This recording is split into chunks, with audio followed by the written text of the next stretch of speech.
இன்னைக்கு நம்ம திருவிழால ஒரு அழகான கோயிலுக்கு வந்திருக்கோம். எனக்கு ரொம்ப பிடிச்ச கடவுள் வேற, முருகர் கோயிலுக்கு. முருகர் யூஸ்வலாவே எங்க இருப்பாரோ அங்கதான் இருக்காரு. குன்று இருக்கும் இடமெல்லாம் குமரன் இருக்கும் இடம்னு சொல்லுவாங்க.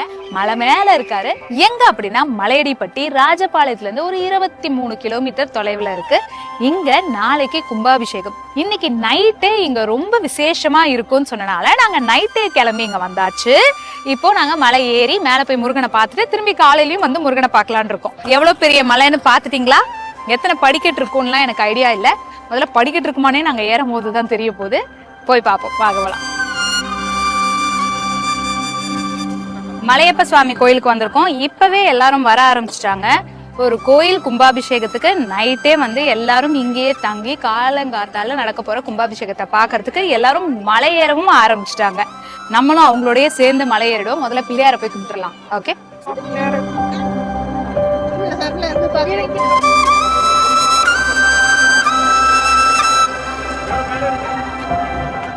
இது என்னதுண்ணா? எதுக்குண்ணா?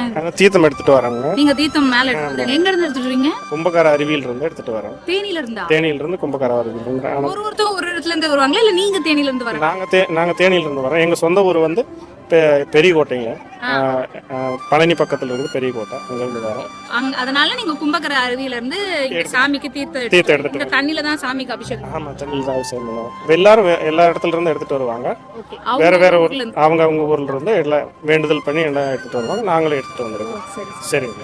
உங்க பேர் சொல்லவே? என் பேர் கந்தசாமிங்க. நன்றி.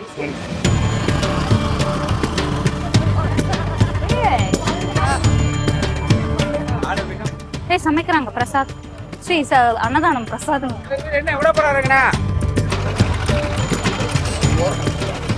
சோறு வடிச்சிட்டு இருக்காங்க. அங்க சாம்பார் கிண்டுறாங்க.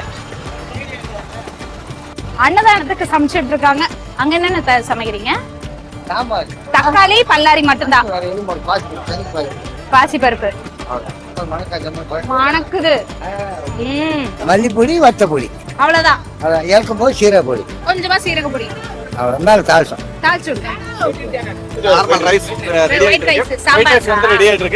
வெஜிடபிள் பிரியாணி ரெடி ஆயிட்டு இருக்கு. ஒரு 400 பேருக்கு ரெடி ஆயிட்டு இருக்கு. ரைஸ் வந்து ஒரு 200 பேருக்கு ரெடி ஆயிட்டு இருக்கு. அதுக்கு வந்து பருப்பு ரெடி ஆயிட்டு இருக்குங்க. அவங்கதான் சீப். நான் மேல போயிட்டு வரதுக்குள்ள பிரியாணி ரெடி பண்ணுமா? ரெடியா இருக்கு. நான் மேல ஏறிட்டு வந்து சாப்பிடுறேன். ஒரு 10 நிமிஷம் ஒரு காமனா தான் சாமியை பார்த்துட்டு வந்து சாப்பிடலான்னு பார்த்தேன். நீங்க எடுத்து வைக்கிறீங்களா? ஓகே. இல்ல நம்பாதீங்க, பாருங்க. நம்பாதீங்க அண்ணே. மக்கள் பள்ளியோட இருக்காங்க. அதுக்காக. ஓகே.